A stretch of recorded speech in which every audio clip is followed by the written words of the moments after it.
नमस्कार दोस्तों, मैं हूं अभी और आप सुन रहे हैं हॉरर कहानी, वो भी मेरी जुबानी। तो दोस्तों, आज की कहानी राजस्थान के रहने वाले एक शख्स के बारे में है जिसका नाम अजय पटेल है। तो चलिए अब ये कहानी अजय पटेल के नजरिए से सुनते हैं। लेकिन कहानी शुरू करने से पहले अगर आप हमारे चैनल पर नए हैं तो चैनल को सब्सक्राइब कीजिए। चलिए अब कहानी शुरू करते हैं। मेरा नाम अजय पटेल है और मैं राजस्थान का रहने वाला हूं। आज जो किस्सा मैं आप सबके साथ साझा करने जा रहा हूं वो मेरे असली जिंदगी का एक ऐसा अनुभव है जिसने मेरी रूह को हिला कर रख दिया। इतना भयानक के सुनते ही रोंगटे खड़े हो जाएंगे। ये घटना उन दिनों की है जब मैं ट्रक चला रहा था और ड्राइविंग का मेरा अनुभव लगभग 10 साल का हो चुका था। पिछले 10 सालों में मैंने रास्तों पर बहुत कुछ देखा, पर कभी भी किसी ऐसा अनुभव नहीं हुआ जैसा उस रात हुआ था। फिर वो रात आई और सब कुछ बदल गया, जिसकी वजह से मुझे अब तक हल्का सा डर रहता है।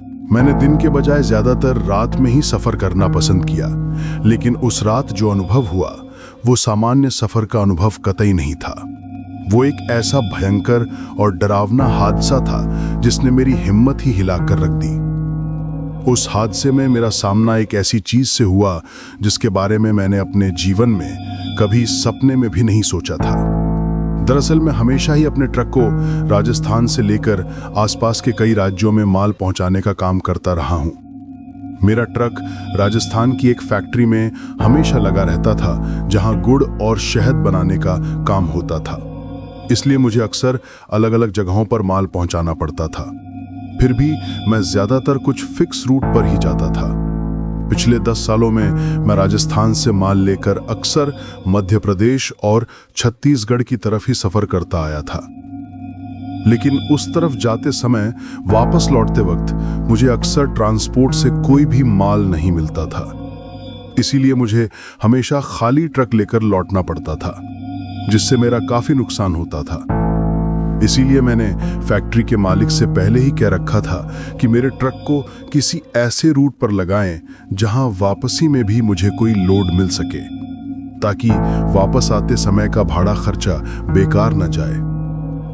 कई दिनों की रिक्वेस्ट के बाद एक दिन फैक्ट्री के मालिक ने मुझे फोन किया और कहा कि अब से तुम्हें राजस्थान की तरफ माल लेकर जाना है और वहां से वापसी में तुम्हें कोटा से कोटा मार्बल भी लाना होगा।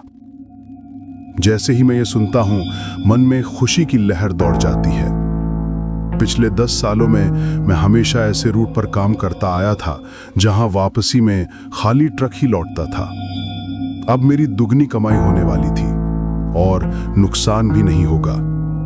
ये सोचकर मैं भीतर ही भीतर काफी खुश था, लेकिन मुझे बिल्कुल अंदाजा नहीं था कि आने वाला सफर मेरे लिए कितना भयानक होने वाला है। जिस चीज को सोचकर मैं अंदर ही अंदर इतना खुश हो रहा था, वही चीज आगे चलकर मेरे लिए इतनी मनहूस साबित हुई कि मैं केवल ये सोचता रह गया, काश मैं उस तरफ ही नहीं जाता। आगे चलकर जिस रास्ते पर मुझे वो माल लेकर जाना था, वहां जो कुछ भी मेरे साथ होने वाला था उसकी मैंने कभी कल्पना तक नहीं की थी। पिछले 10 सालों में ना तो कभी कोई ऐसा हादसा हुआ था और ना ही कोई डरावनी घटना घटी थी जिसकी वजह से मैं उन चीजों के बारे में थोड़ा सा भी सोच पाता। मैं तो बस खुशी के मारे उछल रहा था कि अब महीने के 10-20 हजार ज्यादा कमा पाऊंगा। लेकिन जब मैं फैक्ट्री पहुंचा तो मालिक ने मुझसे कहा कि इस बार तुम्हें ना तो चीनी लेनी है और ना ही शहद। इस बार मुझे गुड़ के कट्टे लेकर जाना था, यानी अब मैं गुड़ की सप्लाई के लिए जिम्मेदार था। मुझे इससे कोई दिक्कत नहीं थी क्योंकि ट्रक ड्राइवर को हमेशा उसी तरीके से ट्रक संभाल कर चलाना होता है, चाहे ट्रक में कोई भी माल भरा हो। इसलिए मैंने फैक्ट्री के मालिक से हाँ कह दी और कहा कि जल्दी से ट्रक में माल लाद दीजिए ताकि मैं रास्ते पर निकल सकूं। जब ट्रक में माल लादा जा रहा था तब मैंने मालिक से उनके ऑफिस में जाकर कहा कि मेरे साथ कोई खलासी भेज दें। मेरा खलासी आज घर पर अपनी पत्नी की तबीयत खराब होने की वजह से काम पर नहीं आया था। मालिक ने कुछ सोचने के बाद कहा कि आज तुम्हारे लिए कोई खलासी नहीं मिल पाएगा। जो लोग खलासी का काम करते थे वे पहले ही ट्रकों पर जा चुके हैं। बाकी बचे मजदूरों को ट्रक का कोई अनुभव नहीं है। फैक्ट्री के मालिक ने कहा, आज तुम्हें डिलीवरी अकेले करनी होगी, कल से मैं देखता हूं, अगर खलासी का इंतजाम हो पाया तो जरूर करूंगा। ये सुनकर मैं थोड़ा निराश हो गया। रास्ते में कई बार ऐसे काम होते हैं जिनके लिए खलासी की जरूरत पड़ती है। अब मैं अकेले उन सब कामों को कैसे संभाल पाऊंगा, ये सोचकर मन थोड़ा भारी हो गया। लेकिन फिर मैंने खुद से कहा कि एक बार की बात है, अगले चक्कर में किसी न किसी को अपने साथ ले लेंगे। फिर मैं ट्रक में बैठा और फैक्ट्री से निकल पड़ा। मुझे गुजरात से राजस्थान के कोटा शहर तक का सफर तय करना था। रास्ते में एक दो जगह रुककर हल्का फुल्का नाश्ता भी किया। जैसे ही दिन ढलने लगा, मैंने ट्रक की रफ्तार बढ़ा दी। रात में ट्रक कम होते हैं और ट्रैफिक भी थोड़ा कम रहता है। जैसे जैसे ट्रैफिक कम हुआ, मेरी रफ्तार बढ़ती गई। लेकिन उस वक्त मुझे बिल्कुल भी अंदाजा नहीं था कि आगे क्या होने वाला है। मेरी ट्रक की रफ्तार अब मेरी मंजिल की तरफ नहीं, बल्कि मेरी मौत की तरफ बढ़ रही थी। क्योंकि आगे चलकर मुझे एक ऐसी चीज का सामना करना था जो शायद काफी लंबे समय से उस रास्ते पर घात लगाकर बैठी थी, या फिर हमेशा उस रास्ते से गुजरने वाले हर इंसान के साथ वैसा ही करती थी। अब आप लोग सोच रहे होंगे कि मैं सीधे सीधे ये बात क्यों नहीं बता रहा और पहेली क्यों बना रहा हूं। मैं आपसे बस यही कहूंगा कि थोड़ा सब्र रखिए। कहानी में आगे चलकर आपको सब कुछ पता चल जाएगा, लेकिन उससे पहले मैं ये चेतावनी देना चाहता हूं कि अगर कोई कमजोर दिल वाला इस कहानी को सुन रहा है तो यहीं से सुनना बंद कर दे। आगे होने वाली घटना सच में इतनी डरावनी है कि इसे सुनकर आपके डर का स्तर बढ़ सकता है और कहीं ना कहीं ये आपकी सुरक्षा पर असर डाल सकता है। इसे मेरी तरफ से एक चेतावनी ही समझिए। जैसा कि मैंने बताया, दिन ढलने से पहले मैंने 2 जगह रुककर हल्का फुल्का नाश्ता कर लिया था, इसलिए उस वक्त पेट पूरी तरह भरा हुआ था। मैं सोच रहा था कि सुबह ही भोजन कर लूंगा, क्योंकि रात में खाने के बाद ट्रक चलाते समय नींद जल्दी आती है और किसी भी दुर्घटना का खतरा बढ़ जाता है। इसीलिए मैंने मन में सोचकर ट्रक की रफ्तार बढ़ाई और अपनी मंजिल की तरफ बढ़ता गया। लेकिन तभी मुझे केबिन के बगल वाले टायर से अजीब सा झटका महसूस हुआ। ऐसा लग रहा था कि टायर में हवा कम हो गई है या पंचर हो गया है। जब मैंने ट्रक की स्पीड बढ़ाई तो ट्रक थोड़ी बहुत हिलने लगा। पिछले 10 सालों का अनुभव मुझे बता रहा था कि किसी टायर में दिक्कत है। मैंने तुरंत रफ्तार धीमी कर दी और सोचा कि अगर रास्ते में कोई टायर की दुकान मिले तो वहीं ट्रक रोककर मरम्मत करवा लूं। कुछ ही दूरी पर मुझे एक दुकान की लाइट दिखी। बोर्ड पर बड़े अक्षरों में लिखा था, शंकर टायर पंचर वाला। मैंने ट्रक की रफ्तार धीमी की और दुकान के सामने रोक दिया। रात के लगभग 11 बजे थे। दुकान पर कोई ग्राहक नहीं था। पंचर वाला खटिया पर लेटा हुआ खर्राटे ले रहा था। जैसे ही मैं ट्रक से नीचे उतरा, मुझे उसके खर्राटों की आवाज सुनाई दी। मैं उसके पास गया और उसे नींद से जगाया। मेरी ट्रक को देखकर वह सोच रहा था कि आज शायद उसे कोई बड़ा फायदा मिलेगा। लेकिन जब मैंने अपनी समस्या बताई तो उसके चेहरे पर मायूसी आ गई। उसने कहा, अरे साहब, फालतू में नींद खराब कर दी। इतनी छोटी सी चीज आप खुद भी कर सकते थे। असल में उस वक्त मेरे ट्रक का टायर पंचर नहीं था, बस उसमें हवा कम हो गई थी, जिसके कारण वो वाइब्रेट कर रहा था। यही वजह थी कि वो मुझसे कह रहा था कि आप खुद हवा भर सकते थे। मैंने ट्रक के टायर में हवा भरवाई और दुकान वाले को कुछ नोट देकर धन्यवाद दिया।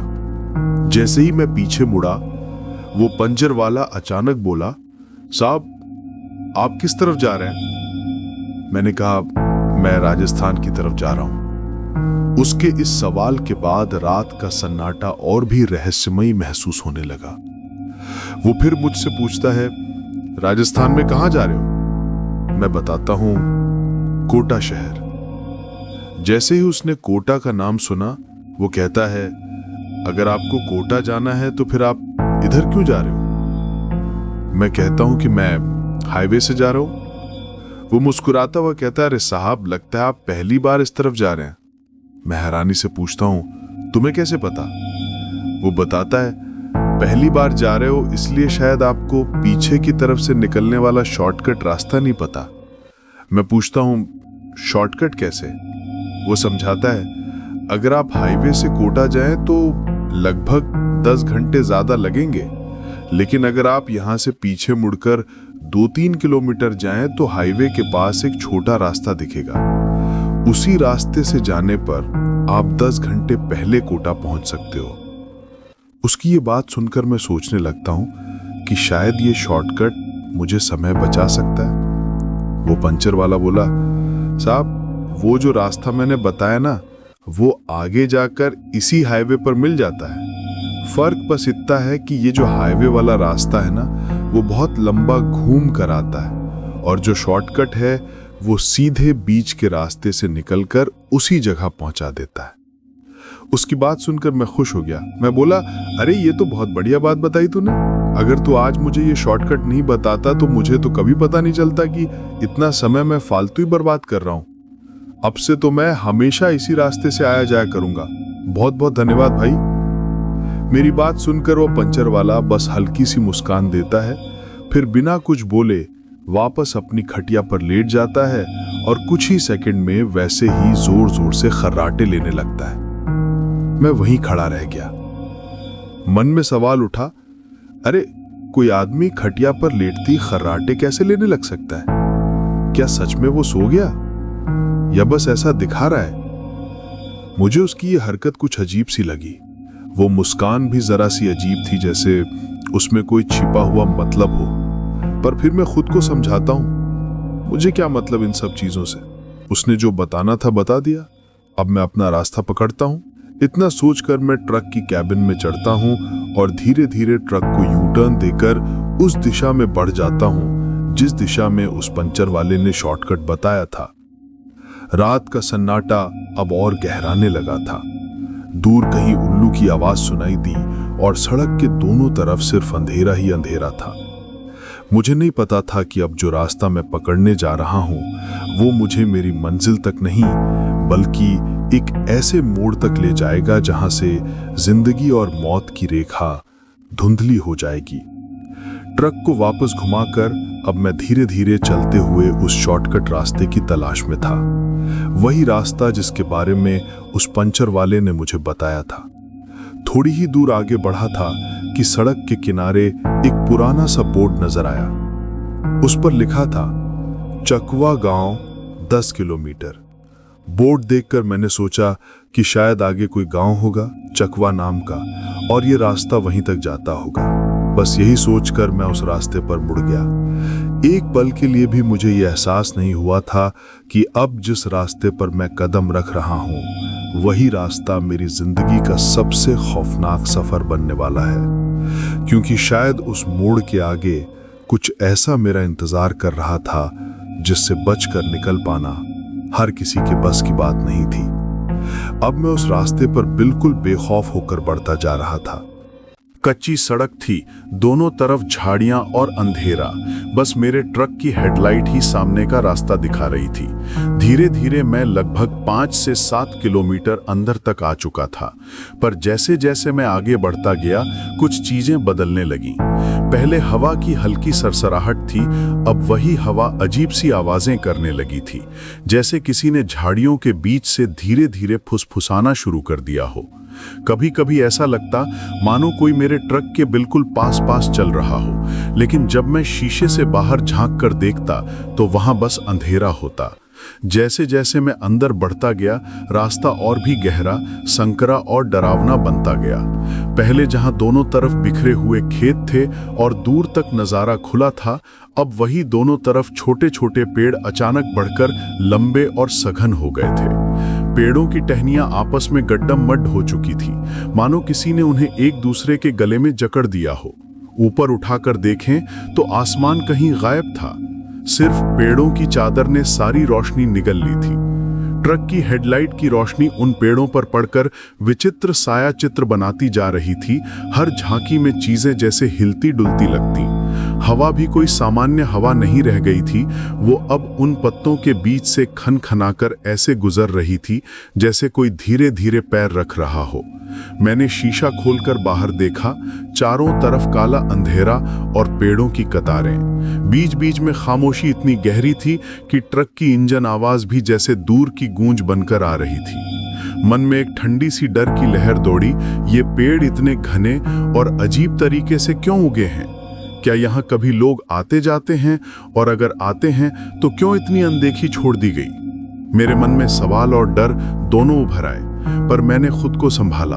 काम करना था, माल पहुंचाना था। फिर भी जैसे जैसे ट्रक आगे जाता, मेरे भीतर कुछ कह रहा था कि वापस लौट आओ, पर मैं अभी भी मानो किसी अदृश्य मजबूरी से आगे खींचा चला जा रहा था। और तभी झाड़ियों के बीच से एक हल्का सा सरसराना हुआ, मानो किसी ने मेरे ट्रक के पास से ही रफ्तार से कट लगाई हो। मेरे दिल की धड़कन एकदम तेज हो गई। मैंने शीशा खोला और जैसे ही बाहर झांका, कुछ पल के लिए मेरी रोशनी में एक लंबी झुकी हुई परछाई सी दिखी। पर जैसे ही मैं उसे फोकस करने की कोशिश करता, वो परछाई उसी तरह धुंधली होकर गायब हो जाती। रात की ठंडी हवा अब जैसे कानों में फुसफुसाने लगी। कोई नाम, कोई आवाज नहीं, बस एक अनजाना एहसास कि मैं अकेला नहीं हूं। मैंने गियर बदला और धीरे धीरे ट्रक की रफ्तार और कम कर दी। आगे क्या था मैं जानना चाहता था, पर जानकर भी मन कांप रहा था। इन घने पेड़ों की वजह से मुझे एहसास हो गया था कि आगे आने वाला रास्ता खतरों से भरा हो सकता है। अगर कोई हादसा हुआ तो मदद के लिए कोई पास में नहीं होगा। उस वक्त रास्ते पर कोई इंसान दिखाई नहीं दे रहा था, इसलिए मैंने डर को नजरअंदाज करते हुए अपनी नजरें सिर्फ आगे आने वाले रास्ते पर टिकाईं। मैं धीरे धीरे ट्रक चलाता जा रहा था कि अचानक एक और बोर्ड दिखाई दिया। बोर्ड पर लिखा था चकवा गांव 2 किलोमीटर। इस चीज को देखकर मैं समझ गया कि अब मैं हाईवे से लगभग 8 किलोमीटर अंदर आ चुका हूं। पहले बोर्ड पर चकवा गांव 10 किलोमीटर दूर बताया गया था और अब केवल 2 किलोमीटर। इसका मतलब था कि मैं अब धीरे धीरे गांव के और करीब पहुंच रहा हूं। रास्ता और भी संकरा हो गया था। पेड़ों की घनी कतारें ऊपर से आसमान को पूरी तरह छिपा रही थीं। रात का सन्नाटा और बढ़ गया था और हवा में हल्की सरसराहट अब कुछ और अजीब सी लग रही थी, जैसे कोई मेरे ट्रक के पास ही धीरे धीरे चल रहा हो। बहुत बढ़िया। इस सब चीज से मुझे अंदाजा हो गया कि मैं अब हाईवे से लगभग 8 किलोमीटर अंदर आ चुका हूं और गांव अब करीब 2 किलोमीटर होगा। लेकिन रास्ता देखकर मुझे हैरानी हुई। इतनी सुनसान जगह पर आखिर कोई गांव कैसे हो सकता है? रास्ता उबड़ खाबड़ था, चारों तरफ अंधेरा था और दूर दूर तक कोई रोशनी नहीं दिख रही थी। जब मैंने 2 किलोमीटर का सफर पूरा किया तो सड़क के किनारे एक पत्थर से बनी पुरानी झोपड़ी दिखाई दी। छत टूट चुकी थी, दीवारों पर दरारें थी और जगह पूरी तरह वीरान लग रही थी। ये देखकर मुझे थोड़ी घबराहट हुई, पर मैंने ट्रक की रफ्तार धीमी की और ध्यान लगाकर आगे बढ़ना शुरू किया। नीचे का ढांचा ही बचा हुआ था, लेकिन जैसे ही मैं झोपड़ी के सामने से आगे बढ़ा, मुझे लगातार ऐसे ही पत्थर के घर दिखाई देने लगे। एक भी घर पर पूरी छत नहीं थी।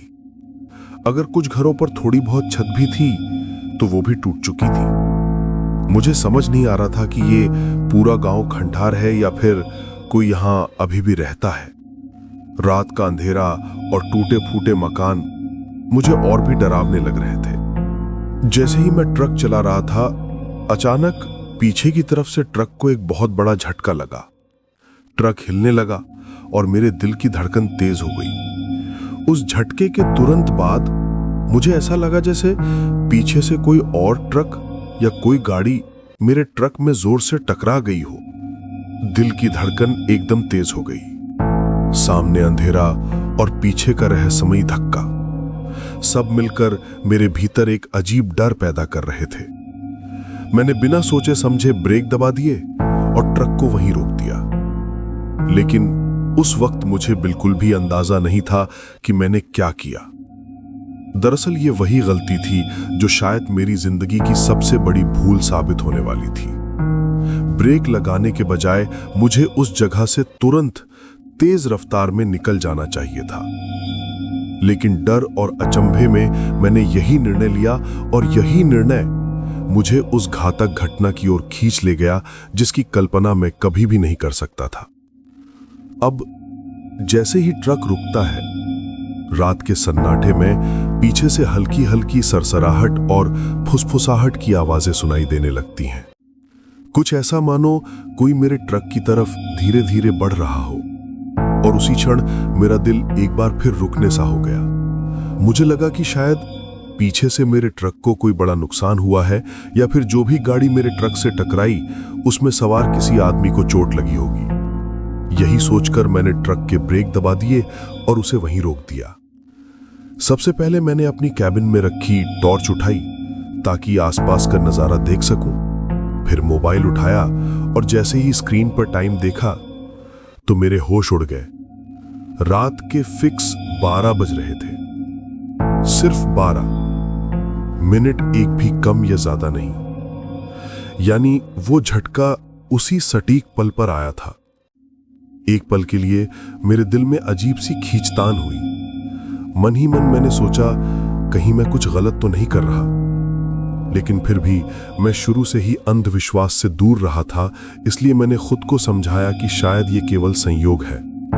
फिर भी उस ठंडे सन्नाटे वाले समय में, रात के घने अंधेरे और सुनसान रास्ते ने मेरे भीतर एक हल्की सी डर की लहर छोड़ दी। ट्रक के चारों तरफ सिर्फ अंधेरा और टूटे फूटे मकान थे, और मेरे मन में धीरे धीरे ये एहसास उभरने लगा कि ये रात, ये समय और ये जगह कुछ सामान्य नहीं है। मुझे समझ में आया कि एक्सीडेंट किसी भी वक्त हो सकता है, इसलिए मुझे इन सब चीजों की तरफ ज्यादा ध्यान नहीं देना चाहिए। सबसे पहले मैं नीचे उतरकर देखना चाहता था कि कौन सी गाड़ी मेरे ट्रक से टकराई है। मैंने तुरंत कैबिन का फाटक खोला और धीरे धीरे नीचे उतर गया। नीचे आते ही सबसे पहले मैंने अपनी टॉर्च की लाइट चालू की। जैसे ही रोशनी फैलती, मैं अपने फोन का कैमरा भी चालू कर रहा था, वीडियो रिकॉर्डिंग शुरू कर दी थी।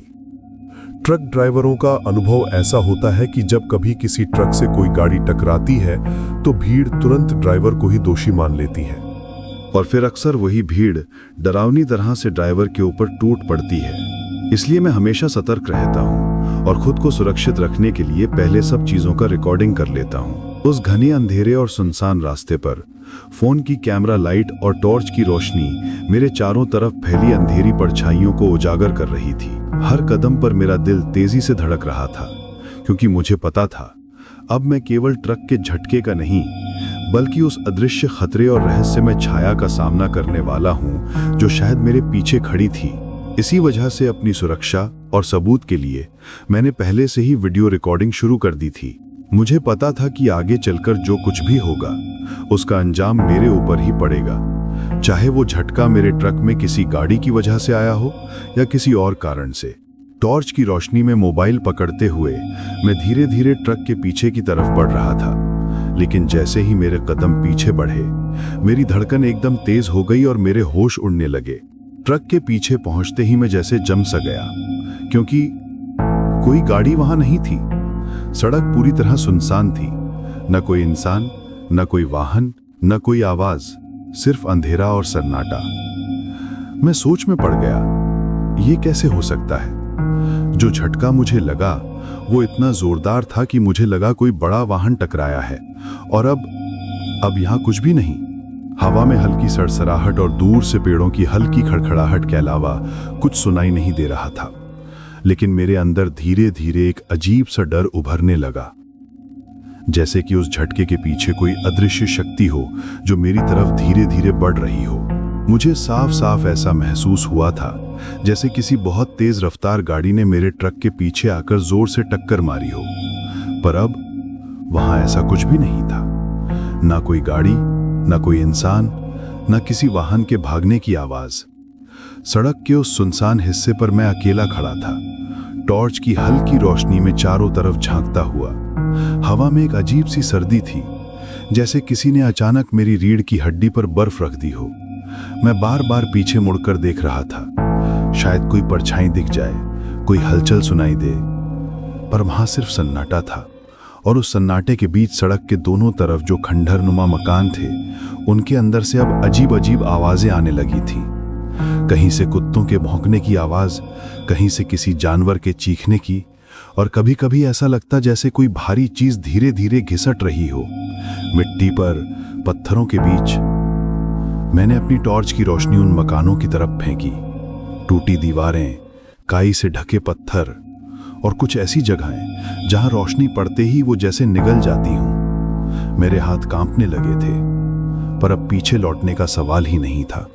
पर तभी उसी गहरी रात की खामोशी में मुझे कुछ और सुनाई देने लगा। पहले तो लगा जैसे कहीं आसपास कोई जानवर भौंक रहा है, चिल्ला रहा है, पर अगले ही पल उन जानवरों की आवाजों के बीच मुझे एक ऐसी आवाज सुनाई दी जो किसी इंसान की लग रही थी। वो आवाज बहुत धीमी थी, जैसे कोई दर्द में सिसक रहा हो या शायद किसी को मदद चाहिए हो। एक पल के लिए मेरे मन में ख्याल आया, कहीं कोई आदमी रास्ता भटक कर यहां फंस तो नहीं गया। शायद कोई इंसान इस सुनसान जगह पर रात में फंस गया हो और मदद मांग रहा हो। अगले ही पल मेरा दूसरा मन बोला, पागल है क्या तू? इस सुनसान और अंधेरी जगह पर रुकना सही नहीं है। जो हुआ उसे भूल जा और निकल जा यहां से। मैं पहले से ही उस झटके से घबराया हुआ था, ऊपर से ये अनजान सी आवाजें मेरे अंदर का डर और बढ़ा रही थीं। अब मेरे दिल की धड़कन इतनी तेज हो चुकी थी कि मुझे अपने कानों में ही अपनी धड़कन सुनाई दे रही थी, और उस अंधेरे में ऐसा लग रहा था जैसे कोई बहुत पास मेरी तरफ बढ़ रहा हो। जैसे ही मैंने उस आदमी पर टॉर्च की रोशनी डालना बंद किया, वो फिर से धीरे धीरे मेरी तरफ बढ़ने लगा। उसका लंगड़ाता हुआ एक एक कदम जैसे सड़क पर नहीं, मेरे सीने पर पड़ रहा था। मैं वहीं खड़ा उसे देखता रह गया। वो अब बस कुछ ही दूरी पर था। हल्की चांदनी में उसकी परछाई मेरी आंखों के सामने थी, लेकिन उसका चेहरा अब भी नहीं दिख रहा था। मैंने धीरे से पूछा, कौन हो भाई? रात के इस वक्त यहां क्या कर रहे हो? वो कुछ नहीं बोला, बस अजीब सी घरघराहट के साथ सांस लेने लगा। उसकी सांसें इतनी भारी थीं कि जैसे किसी के गले में कुछ अटका हो या फिर किसी का गला दबाया गया हो। मैंने एक कदम पीछे हटाया और तभी वो अचानक ठिठक कर वहीं रुक गया। अब वो बस कुछ फीट की दूरी पर था। फिर उसने धीरे धीरे अपने दोनों हाथ चेहरे से हटाए, और जैसे ही उसके चेहरे पर हल्की रोशनी पड़ी, मेरा दिल एकदम से जम गया। उसका चेहरा आधा जला हुआ था, त्वचा के कुछ हिस्से झुलसे हुए और आंखें ऐसे लाल कि जैसे अंगारे दहक रहे हों। वो मुस्कुराया एक अजीब विकृत मुस्कान के साथ और बोला, तुम भी यहीं तक आए हो क्या? बाकी सब की तरह। वो मेरी तरफ देखकर धीमे धीमे कहता है, भाई अब तो देर हो गई, मुझे कोई नहीं बचा सकता। उसकी आवाज इतनी भारी और कर्कश थी कि मेरे रोंगटे खड़े हो गए। वो बोलते बोलते अचानक बीच में ही रुक गया, फिर अपने फटे हुए होठों से एक अजीब सी सीटी जैसी आवाज निकालने लगा, जैसे किसी की सांस टूट रही हो। अब वो मेरे बिल्कुल करीब था। टॉर्च की रोशनी उसके चेहरे पर पड़ रही थी और मैं साफ देख पा रहा था कि उसके चेहरे का आधा हिस्सा जला हुआ था, जैसे किसी ने तेज अम्ल डाल दिया हो। उसकी आंखें लाल नहीं बल्कि पूरी काली थीं, इतनी गहरी कि उनमें झांकने से लगता था मानो किसी अंधे कुएं में गिर जाऊं। मैंने हिम्मत जुटाकर फिर पूछा, भाई आप कहां से आ रहे हो? आपको किसने मारा? वो कुछ कदम और आगे बढ़ा और अब मेरे बिल्कुल पास खड़ा था। उसके मुंह से खून की बूंदें नीचे गिरकर मेरे जूतों पर पड़ रही थीं। वो अब धीरे धीरे अपने सिर को एक अजीब कोण में घुमाता है, लगभग मानव शरीर से असंभव कोण पर। उसकी गर्दन से हड्डियों के चटकने की आवाज आती है। फिर वो मुस्कुराने लगता है, एक ऐसी मुस्कान जो इंसान की नहीं थी, और उसी मुस्कान के बीच में उसकी आवाज गूंजती है, तुम्हें भी यहीं रहना होगा, इस रास्ते से कोई वापस नहीं जाता। जैसे ही उसने ये कहा, मेरे ट्रक की लाइट अपने आप जल उठी, जबकि मैंने उसे ऑन ही नहीं किया था। हवा अचानक बहुत ठंडी हो गई और पीछे से ऐसा लगा जैसे कोई मेरे ट्रक की बॉडी पर जोर जोर से थपथपा रहा है। वो कुछ ही देर में समझा देगा, मैंने कहा और पूछा, तुम किस तरफ जा रहे थे? आदमी ने कुछ घबराते हुए बताया, मैं सामने से तेज रफ्तार में आ रहा था, तभी अचानक एक कार पीछे से आपके ट्रक से टकरा गई। टक्कर इतनी जबरदस्त थी कि कार पलटकर सड़क के किनारे बनी खाई में गिर गई। किसी तरह मैं बाहर निकल सका और अपनी जान बचा पाई। उसकी बातें सुनकर मेरा पहला रिएक्शन गुस्से जैसा था। मैं अंदर ही अंदर सोचने लगा, इतना तेज ड्राइविंग, अगर कुछ और बड़ा होता तो मैं मालिक के सामने क्या बताता। फिर भी दिल में एक अजीब सी बेचैनी हुई, क्योंकि सड़क पर होने वाली छोटी मोटी घटनाएं ही कई बार बड़े हादसे का कारण बन जाती हैं। लेकिन फिर जब मैंने उस आदमी को इस हालत में दर्द से तड़पते देखा तो मेरा गुस्सा कुछ कम हो गया। मन में दया सी आने लगी। मैंने सोचा, जो होना था वो तो हो गया, अब गुस्सा करने से क्या फायदा। मैंने उससे कहा, मुझे तो यहाँ कहीं भी कोई गाड़ी दिखाई नहीं दे रही। वो थोड़ा कराहते हुए बोला, मेरी कार काले रंग की थी और अब वो सड़क के किनारे वाली खाई में गिरी हुई है। अंधेरा ज्यादा है इसलिए दूर से दिख नहीं रही। अगर आप पास जाकर देखेंगे तो कार साफ दिखाई देगी। उसकी बात सुनकर मैंने अपनी टॉर्च निकाली और उसकी रोशनी चालू की। जैसे ही टॉर्च जलाई मैंने देखा वो आदमी अचानक अपने दोनों हाथों से अपना चेहरा ढक लेता है। अजीब बात यह थी कि इस बार मैंने टॉर्च का फोकस उसके चेहरे पर डाला भी नहीं था, फिर भी वो ऐसे रिएक्ट कर रहा था जैसे रोशनी उसे चुभ रही हो। मैंने उस वक्त इस बात पर ज्यादा ध्यान नहीं दिया और सड़क के किनारे बनी खाई की तरफ बढ़ने लगा, जहां वो कार पड़ी होने की बात कर रहा था। मैं उस आदमी की बात सुनकर खाई की तरफ देखने के लिए बढ़ गया। सड़क वहां से थोड़ा ढलान पर थी, तो मैं सावधानी से नीचे उतरने लगा। टॉर्च हाथ में थी और उसकी हल्की सी रोशनी में मैं खाई के अंदर झांकने लगा, ये देखने की आखिर वो कौन सी कार थी जो गिर गई थी। लेकिन जब मैंने नीचे अच्छी तरह देखा तो मेरे पैर जैसे जमीन पर जम गए। वहां कोई कार थी ही नहीं। मैंने टॉर्च की रोशनी इधर उधर घुमाई, पर ना तो कोई गाड़ी दिखाई दी, ना टायरों के निशान, ना टूटे शीशे और ना ही किसी हादसे का कोई सबूत। सड़क पर भी कहीं कोई खरोंच तक नहीं थी, जबकि जिस जोर का झटका मैंने महसूस किया था उससे तो कार के परखच्चे उड़ जाने चाहिए थे। ट्रक की बॉडी तक हिल गई थी, लेकिन नीचे खाई में सन्नाटा था। मैं झुककर नीचे और देखने लगा। टॉर्च की रोशनी खाई की गहराई तक गई, पर वहां सिर्फ काली अंधेरी खामोशी थी और बस हवा में कुछ अजीब सी सिसकियां सी गूंज रही थी। तभी अचानक मेरे सर पर किसी ने बहुत ही भयंकर तरीके से लोहे की किसी चीज से वार किया। जैसे ही चोट लगी मेरा सर चकरा गया और हाथ में पकड़ी हुई टॉर्च छूट गई। मैं अपने दोनों हाथों से सर को पकड़ने लगा, लेकिन जैसे ही मैंने हाथों से सर को छुआ मेरे हाथों पर कुछ गीला सा महसूस हुआ। मैं हाथों को आंखों के पास लाया और देखा वो खून था। मेरा सर फट चुका था और इससे संभलने से पहले ही पीछे खड़ा कोई व्यक्ति फिर से मेरे सर पर तेज वार कर देता है, पिछली बार से भी ज्यादा जोर से। मैं चकरा कर वहीं धड़ाम से खाई में गिर पड़ा। गिरते समय मैं पीठ के बल गिरा, इसलिए मेरा चेहरा सड़क की तरफ हो गया और तभी मेरी नजर उस व्यक्ति पर पड़ी जो थोड़ी देर पहले भोला भाला इंसान लग रहा था। अब उसकी आंखों में कुछ ऐसा चमक रहा था कि मेरे रोंगटे खड़े हो गए। और जो आदमी कुछ देर पहले मुझे कह रहा था कि उसका एक्सीडेंट हो गया है, वो अब उसी सड़क के किनारे खड़ा था और उसके हाथ में लोहे की एक भारी भरकम रॉड थी। ये देखते ही मुझे सब समझ में आ गया। उसी ने मेरे सर पर वार किया था। शुरुआत में मुझे लगा शायद ही कोई लुटेरा है जिसने मुझे रोककर अपने जाल में फंसा लिया है, लेकिन तभी मेरे मन में सवाल उठा कि अगर ये लुटेरा है तो वो जो भयंकर झटका मैंने महसूस किया था वो आखिर क्या था। मैं दिमाग पर जोर ही डाल रहा था कि तभी सब कुछ मेरी आंखों के सामने खुद ब खुद साफ हो गया, क्योंकि जैसे ही मैं खाई में गिरा और ऊपर उसकी तरफ देखा, वो अचानक उछलकर मेरे ऊपर कूद गया, सीधे मेरे सीने पर आकर बैठ गया। मेरे सीने पर बैठते ही मुझे महसूस हुआ कि उसका चेहरा धीरे धीरे बदलने लगा है। उसकी आंखें पूरी तरह से लाल हो चुकी थीं, होंठ फटने लगे थे और उसके दांत इंसानों जैसे नहीं, किसी जानवर जैसे नुकीले और लंबे हो गए थे। वो अब इंसान नहीं, कुछ और बन चुका था। वो जो कुछ देर पहले तक एक आदमी के रूप में मेरे सामने खड़ा था, अब धीरे धीरे बदलने लगा। उसके सर के बाल अपने आप लंबे होते जा रहे थे और उसका पूरा चेहरा एक औरत में बदल गया।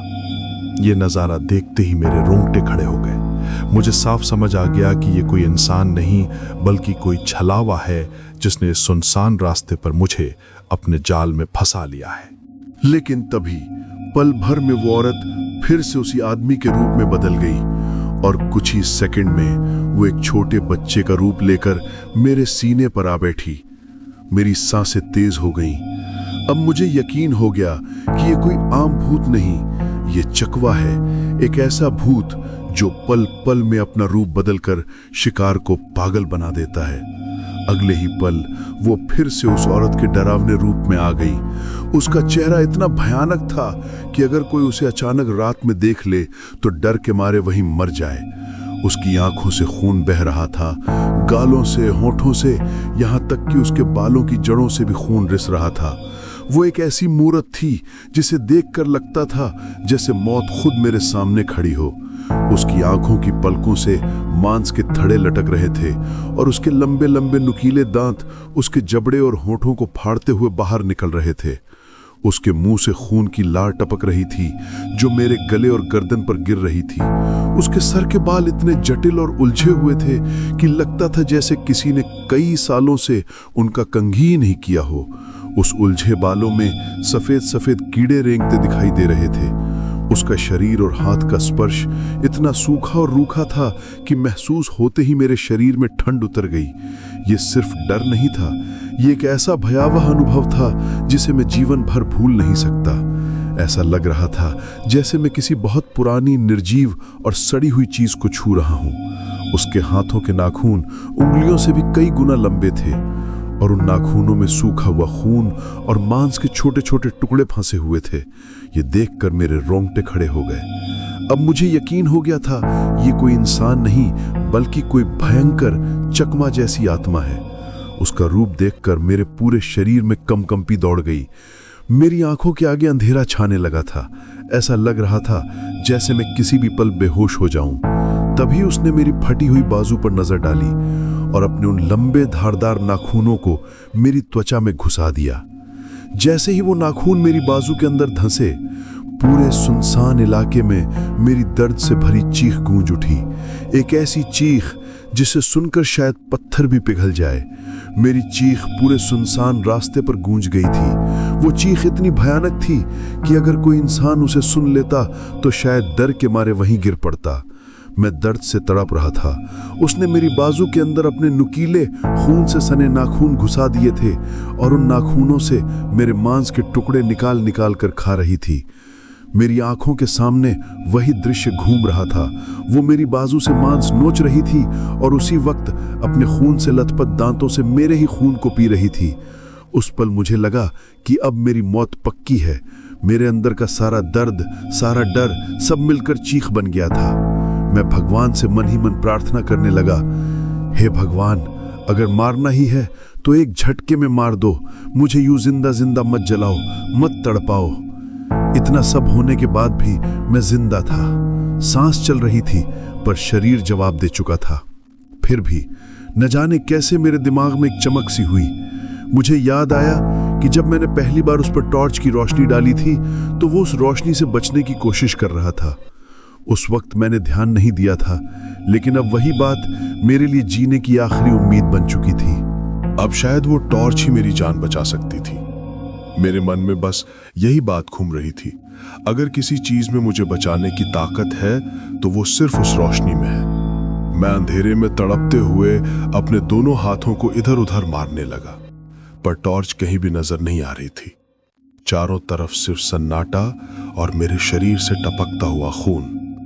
तभी मुझे एक कोने में हल्की सी रोशनी दिखाई दी। वो फोकस बहुत ही मंद था, लेकिन वही मेरी उम्मीद थी। मैं अपनी पूरी ताकत जुटाकर उस दिशा में हाथ बढ़ाने लगा। जैसे जैसे मेरा हाथ आगे बढ़ रहा था, वैसे वैसे मेरी सांसें तेज होती जा रही थी।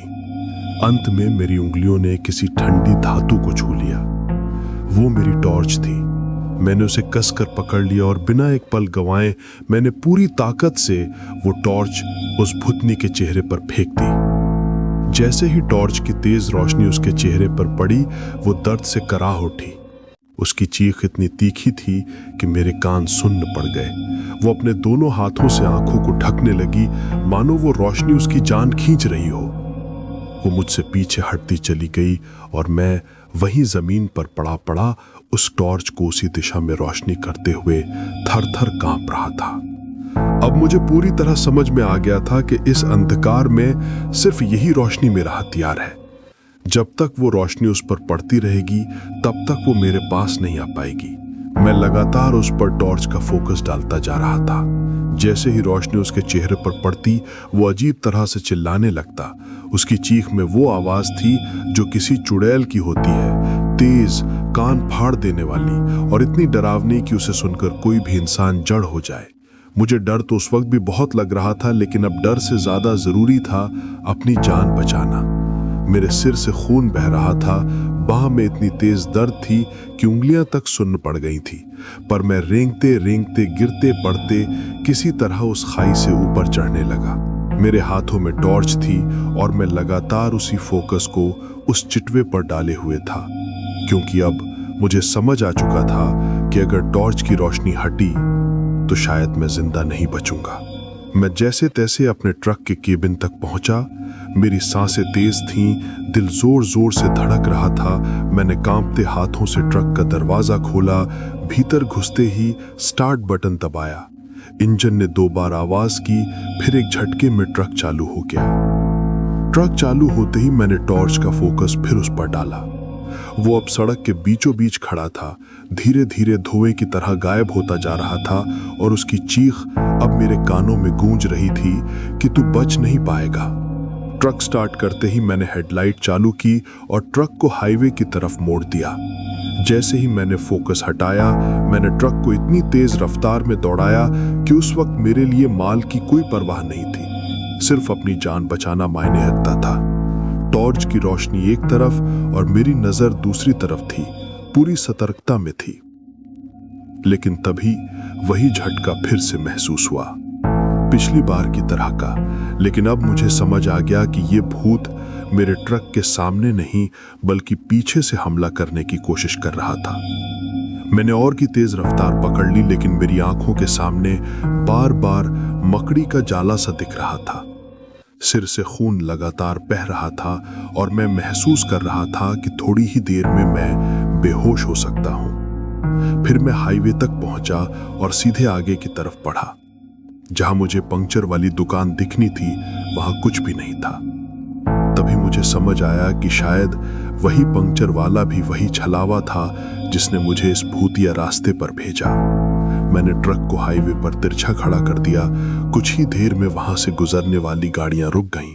लोगों ने मुझे लहूलुहान देखा और किसी तरह अस्पताल पहुंचाया। यही वो दिन था जब मेरी जान बची। तो दोस्तों, ये थी हमारी आज की डरावनी कहानी। अगर आपको हमारी कहानी पसंद आई हो तो इसे लाइक, शेयर और चैनल को सब्सक्राइब करना मत भूलिएगा। आपका सपोर्ट हमारी नई कहानियों के लिए बहुत मायने रखता है।